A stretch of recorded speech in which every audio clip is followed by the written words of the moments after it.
こんにちは、もんちゃんです。今日もよろしくお願いします。今日は大阪にありますリーガロイヤル大阪さんをご紹介したいと思います。よろしくお願いします。で、こちらのホテルは去年かな、一昨年かなぐらいにこちらの IHG グループですね、インターコンチネンタルさんとかが入っているホテルグループでも予約とかができるようになったので、私はこの IHG の公式サイトから今回は予約してるっていうのが一つ推しポイントと、もう一つは今年ですね、まさに2024年から2025年にかけてどんどんお部屋がリニューアルオープンしてっていっているということで、ちょっとね後ろのお部屋の様子ご覧いただいても分かるようにリニューアルされていて、かなりお部屋が綺麗になったということで、来てみました。で、ホテルの価格もそれほどね超ラグジュアリーホテルと呼ばれるようなホテルの価格帯よりは泊まりやすくて、私も今回滞在時間がそんなに長くないので、大阪でどこか泊まったことのないホテルないかなっていうので、そういう条件を満たしてて、ちょっと気になったので泊まってみたんですが、そんな視点でちょっとね見ていただけたらと思います。では早速、お部屋までとお部屋の中の様子撮ってありますのでご覧ください。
ではお部屋をご紹介したいと思います。もう入ると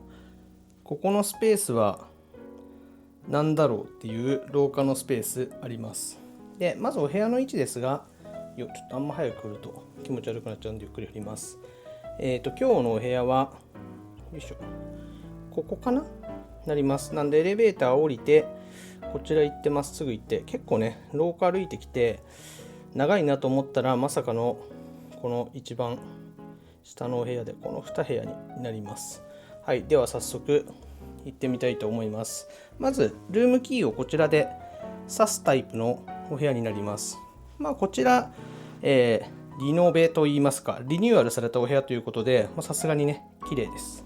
でこちら左側にお手洗い1つ目ですねがありますので開けます。よいしょ。お手洗いはこんな形になっております。最後ね旅立つ前とかに入るお手洗いっていう感じですかね。はい、こんな感じになってます。ライトもスズランっぽい感じですかね。おしゃれな可愛い感じです。はい、お邪魔しました。失礼します。よいしょ。はい、では順番に行ってみたいと思います。まず2つお部屋あるんですが、右側のお部屋行ってみたいと思います。こちらリビングスペースですね。こんな形になっております。テレビも大きくてこんな感じでデスクもあります。はい、ここは確かロックされてるかな。はい、開かない扉です。で、眺望は一応こうやって見ると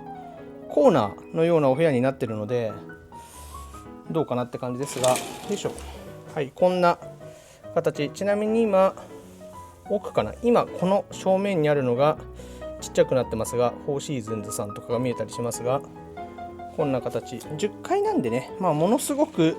高度感のあるいい眺望ってわけでもないですが、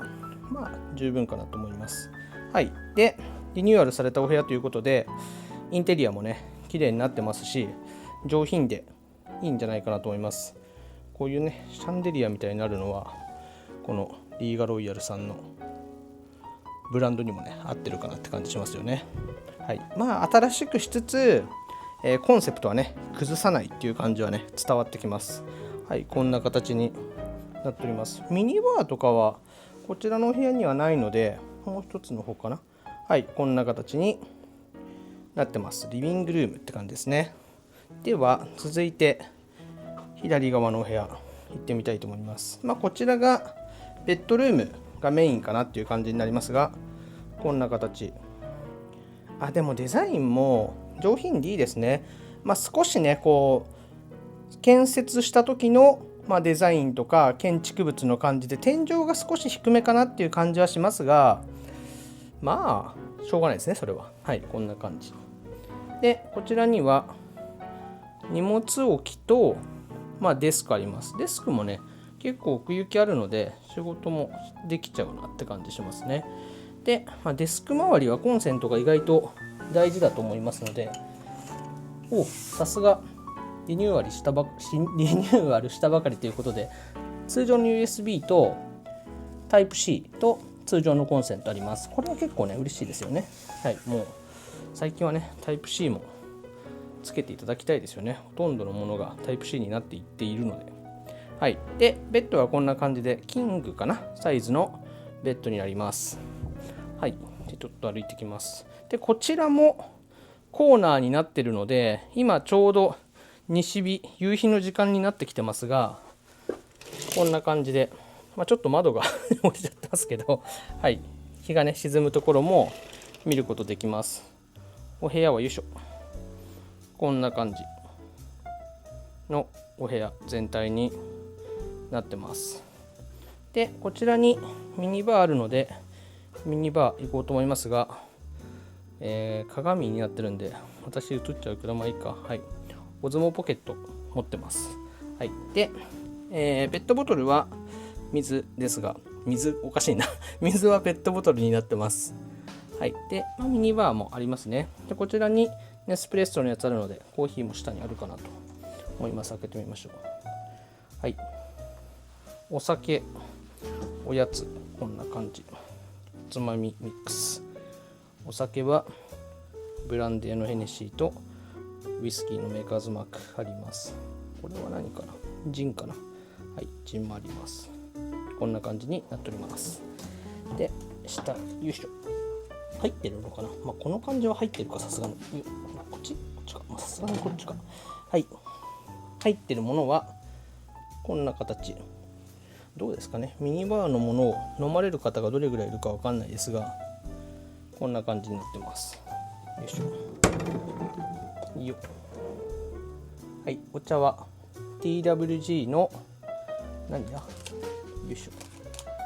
アールグレー、これはカモミールかな、カモミールイングリッシュブレックファーストかな。はい、そんな感じで紅茶は TWG で揃ってます。あとは日本茶とかはこんな感じ。これどこなのかな、ちょっとわかんないですけど、製造者静岡お茶の店って書いてありますが、こんな感じになってます。で、ネスプレッソはこんな感じで、コーヒーの種類はこんな形になってます。はい。ということで、一通りね、ありますね。これは、下は、ここは何もなくて、なぜかカモミールが落ちちゃったのかな私が閉めるときに落としちゃったみたいなので、救助しときますね。救助して入れときます。どういう、なんか手品みたいになってますね。はい。で、一番下にアイスペールあります。はい、こんな感じです。よいしょ。では。で、ここにクローゼットあります。オープンになってるやつですね。はい。ここにパジャマとかあるのかな。金庫、ランドリーサービス系。よいしょ。あれ？パジャマない。ちょっとパジャマ発見できなかったですね。これお風呂にあるのかな。はい。で、こちらがお風呂スペースになります。こんな形。この辺はもしかしたらそんなに前とねデザインを変えてないんじゃないかなっていうのが私の肌感です。さすがにここは靴脱ごうかな。はい、こんな形で、ここはパナソニックです。あとはよいしょ、ここ行こうか。はい、アメニティ形式あります。あとはバスアメニティはこんな感じ。もうちょっとね、ここ、でもこういうブランドなのか。はい。また調べときますね。こんな感じ。ここが全て濡れていい感じになってるので、どうやって使うんだろう。シャワーがそこにあるので、これ閉めて、ここでシャワー浴びる感じですけど、どこまで濡れちゃうかちょっとわかんないですけど。はい。で、こちらにバスローブじゃない。タオルあります。はい。ちょっとパジャマ発見できなかったですね。パジャマどこにあったんだろう。ちょっとわかんないな。なんか通常クローゼットに入ってるイメージありますよね。ちょっとパジャマ発見できませんでしたが、どこかな。またちょっと発見したら、報告します。ここ引けたりする？よかった。発見できましたね、これ。バスローブとパジャマ発見。パジャマはこれは1枚タイプかな。あんま開いちゃうとねよくないですけど、1枚タイプです。なのでズボンタイプじゃないかな。はいです。こんな感じになってます。なんかちょっと崩れてしまった。はい、ということで今日宿泊するお部屋はこんな形になります。はい、ではこの後、ホテルの印象と食事などしたらお話ししたいと思いますので、もう少しお付き合いよろしくお願いします。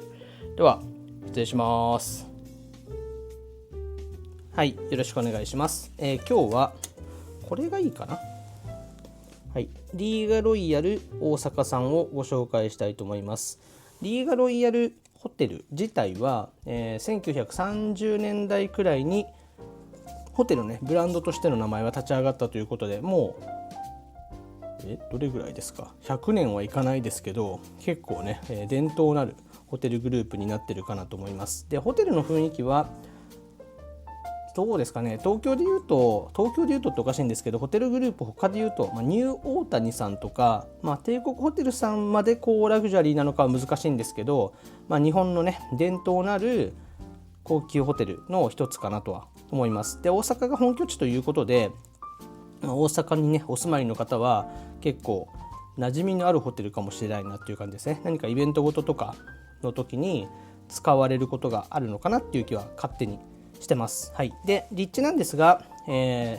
ょっとね喋ってしまいましたが、こちら、リーガロイヤルグループの旗艦のホテルがこちらのホテルになるんですけど、大阪の中之島にあります。梅田からでもタクシーで5分から10分くらい、歩いても2、30分という距離感ですかね。はい、歩くことが好きで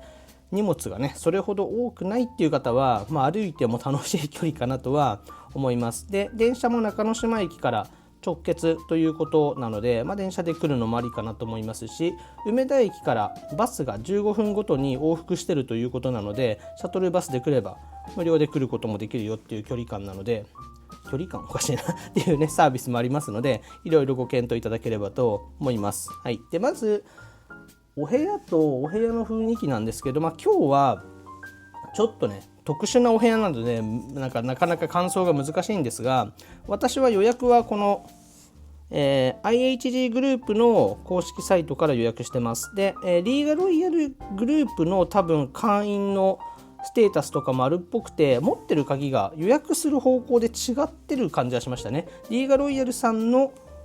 鍵を持ってる方と IHG の鍵を持ってる方がいらっしゃいました。もしかしたら IHG で予約した方だけがこちらで、初見の方とかリーガロイヤルさんのサイトとかから予約した方はリーガロイヤルさんのルームキーなのかなって気がしますが、キーはこんな感じで、キーですってキーがいっぱいになっちゃいますが、こんな感じになってます。で、IHG グループのホテルステータスは適用されますので、私も有料の、アンバサダーってやつですか、プラチナ会員になれるやつをIHG グループは使ってますが、お部屋のねアップグレードとかも気になるところだと思うんですけど、しっかりされてます。はい、なのでこの部屋を私は今回自家予約してないです。なのでそうですよね、そもそも、滞在時間が短くて探してたっていうところなので、このお部屋滞在時間が短い時に1人で予約しようっていう価値観は私には存在してないので、はい、そんな形になります。で、お部屋の写真とかを見てみると雰囲気はねこういう感じになってますので、どのお部屋でもリニューアルしたお部屋はかなり綺麗なのかなと思います。はい、なのでお部屋の雰囲気良かったなと思いますね。高級感もあって、攻めすぎてないと言いますか、落ち着きもある色味なので過ごしやすかったですね。で、この天井のね高さが東京とか最近の大阪でもできているラグジュアリーホテルに比べると少し低めですけど、これは建築技術とか時代の問題もありますので、考え方とかいろいろ流行りのね、ホテルのデザインとか建築の傾向っていうのもあると思うので、これはしょうがないと思うんですけど、その中でね、はい、こうやって大々的にリニューアルをしてくれるといいなとは思いますね。はい、でホテル全体の雰囲気は、ホスピタリティも、しっかりしてるなと思います。で5つ星ホテルとの差って難しいんですけど、最高級と呼ばれているところと何か差を無理やり探すとすると、つなぎですかね。東京とかで、ホーブス5つ星とかを取ってるホテルに泊まると、レセプションまでの、ポーターの方々の引き継ぎとか、ドアマンポーターの方々の引き継ぎとかに途切れが結構ないなと思うんですけど、そういうところのちょっとした時間の空きといいますか、途切れる瞬間とかが、最後の差なのかなっていう気はするんですけど、そういうとこの差はあれども、もうシンプルにいいホテルっていう感じですかね。キリッとした最新のデザインとか、おしゃれな贅沢な施設に最近のお金を使った建築美のあるホテルも泊まったりしてきて、一周してみて、こういうホテルもね落ち着いてたまにいいなって思い出したついこの頃の私です。はい、なんでロビーとかも帝国ホテルさんとか、今のデザインではない大倉さんのデザインとか、そういう雰囲気がして、こういうホテルにも頑張っていってほしいなと思いますし、今のね流行りを追いかけることも大事だとは思うので、攻めたデザインのラグジュアリーホテルもこういうところにも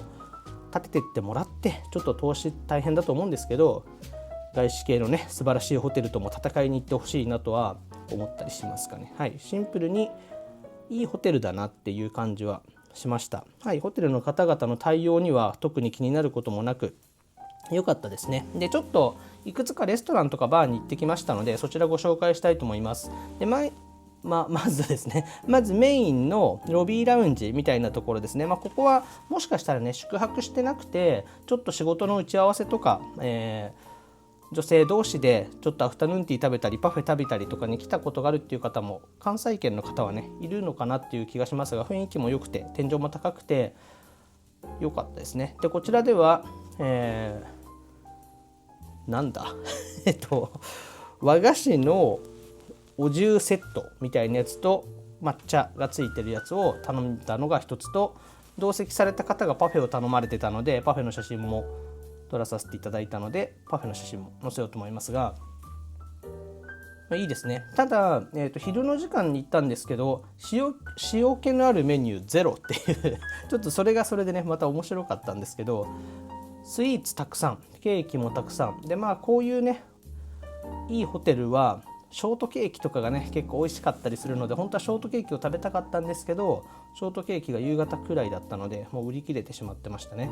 はい、なんかショートケーキ割と通年ハマっているので、ホテルで見つけたらショートケーキは食べようとしてるんですけど、はい、しかも今冬に来てるのでね、いちごが美味しい季節なのでとか、ホテルとかの話ですけど、はい、ということでまず来て少しねゆっくりロビーラウンジ行ったっていうのが一つで、続いてバーに行ってきましたので、バーの雰囲気とバーの写真載せようと思いますが、こんな感じ。はい、バーの方のね対応も良くて、でバー2つ行きましたね。で1つは、最近リニューアルされたレストランの中にあるバースペースっていう感じで、こちらは多分バーとしてのこう広告がインターネットとかでもされていないので、見つけてあえて狙ってくるか、ホテル内でその写真を見てこれどこですかって聞いていかないとまだね行く方が意外といないんじゃないかっていうバーを先に載せますが、ただ写真が気になっていたので私はここに来たかったので行ってきたんですけど、本当に空いてました。多分イタリアレストランの中にあるバースペースっていう感じなのかな。ただおしゃれじゃないですかはいっていう感じですね。ただお酒のメニューがやっぱイタリア料理のお店なので、私は割と最近ウイスキーを飲んでるんですが、ワインとかにねメニューがやっぱ寄るので、ウイスキーの品揃えがいいかといったらそんなことはなかったんですけど、この空間はねおしゃれだったので、もし来られた方でこの空間が気になるっていう方はもうここを狙っていってください。バーを探そうとすると、こちらのホテルはバーが2つあるのかな、2つあると思うんですけど、そちらに行ってしまうと思うので、ここ意外と知られてないと思うんですよね。なのでチェックです。はい、で、続いてオーソドックスなねバー2つあるうちの1つに行ってきました。こちらはカウンターの、ね、方のバーテンダーの方の対応がとても素晴らしくて、なんかこういうジェントルな雰囲気なバーの、ビシッとね、ジャケットを着て、接客も髪の毛も固めたような、ね、感じで対応してくれるバーもそれはそれでかっこよくて、そういう方々はお酒のこととかを質問するとどんどん話してくれて、そういうのもね楽しかったりするので、バーにね行かれてない方はぜひね、バーの楽しさは私はカウンターでこそあると思ってるので、一人とかでももう遠慮なくカウンターに座って、ちょっとねお酒わからない方もバーテンダーの方に聞きながらね、おすすめのカクテルを入れてもらったり、カクテル作っている時にそれ何入れてるんですかって聞いてみたりするといろいろ話していただけるので、はい、私はそんな感じでバーを楽しむのが好きですけど、そういう対応をねしっかりしてくれる方で、はい、素敵なバーだったなと思います。すごい建築的に美しくてキラキラしたバーって今高級ホテルとかでもあると思うんですけど、そこにきちんとしたバーテンダーがいて、ホテルマンよりもバーテンダーっていう対応のバーって結構少ないなって正直思うんですよ。なんでいざこう聞いてってみたら、お客様の方がお酒が詳しいとか、バーテンダーの方はメニュー通りは作ってるけどそんなに知識が多いわけじゃないっていうケースもホテルのバーでは結構ありがちだなと正直思ってるので、そういうねこうクラシカルなバーテンダーさん、しっかりしたバーテンダーさんがいらっしゃるバーだなって感じがしたので、これはね高ポイントというか私は推しポイントの一つですかね。はい、こういうのはちょっとね、歴史のあるホテルのバーだからこそできてることってあると思うので、そういうところはぜひ、バーだけね来るっていうのもいいと思いますので、宿泊しなくてもってことですね。ぜひ来てみてほしいなと思います。大阪は結構ホテルの、歴史があるホテルのバーテンダーさんの対応が優秀とかすごいっていうバーがあるっていうのはいろいろなところからお聞きしてるので、ちょっとね行ってみたいなと思ったりしますかね。はい、で、続いて朝食ですね。朝食はビュッフェと、和食を選ぶことができて、和食だとなだ万さんの、和食定食みたいなやつがいただけます。で、私はもうホテルは和食があれば基本日本では和食派なので、なだ万さんの和食をいただいてきました。もう満足感マックスのちょうどいい量ってこれだなっていう感じですね。美味しい鮭と、お漬物、卵焼き、3種か4種のおかずとか明太子とかっていうのがいいですね。で、こういうところのお味噌汁また美味しいんでね、はい、もう抜かりなく美味しくていい雰囲気だったなと思います。はい、そんな感じですね。はい、で、こちらのホテルはその他のポイントとしては、スパといいますか、スポーツクラブみたいのがありますので、プール利用もできるっていうことが1点と、あとはちょっとしたねショッピングモールまで行かないですけど、お買い物街みたいのがあるのは、こちらは東京でいうとニューオータニさんとかの雰囲気に近いかもしれないですけど、そういうところもあるので、そういうのもね、この時代の感じかなっていう感じがして、はい、面白かったですね。あとはこちらは催し物をする施設が結構あるので、宴会場とか結婚式場とかはしっかりあるホテルという感じがしますので、そういうのもね複合型なしっかりした日本のホテルだなっていう感じはしましたかね。はい、そんな形になります。総じて良かったですね。お部屋が綺麗って結構大事なことだと思いますので、はい、お部屋がかなり綺麗になったのはポイント高くなったんじゃないかなと思いますし、最近はね価格もどんどんホテルは高騰してるので、ちょっとね上がりすぎじゃないって思われてる方もいらっしゃるとは思いますし、私もなんかいろいろね価値観がホテルに照準を絞った時にそれだけの価値があるかなっていうのは考えさせられるところなんですけど、はい、そんな中でねとても良心的っていう言い方がいいのか分かんないんですけど、その価格の波に乗り切らないと言いますかね、きちんとした価格にもポリシーを持ってるんじゃないかなっていう感じはしましたので、そういうところもいい印象かなっていう気はします。ただね物価が上がってってるのでその時に上げていくことも大事だとはビジネスマン的には思うんで難しいんですけど、はい、ということで、価格に対する満足度も高いホテルだったなと思います。ちょっと携帯になっちゃってるんで止めます。こういうハプニングもいいか。はいということで今日は、大阪にあります、リーガロイヤルホテル大阪さんをご紹介しました。またねよかったら皆さんも来てみてください。ではこんな感じで今日は終わろうと思います。ありがとうございます。失礼します。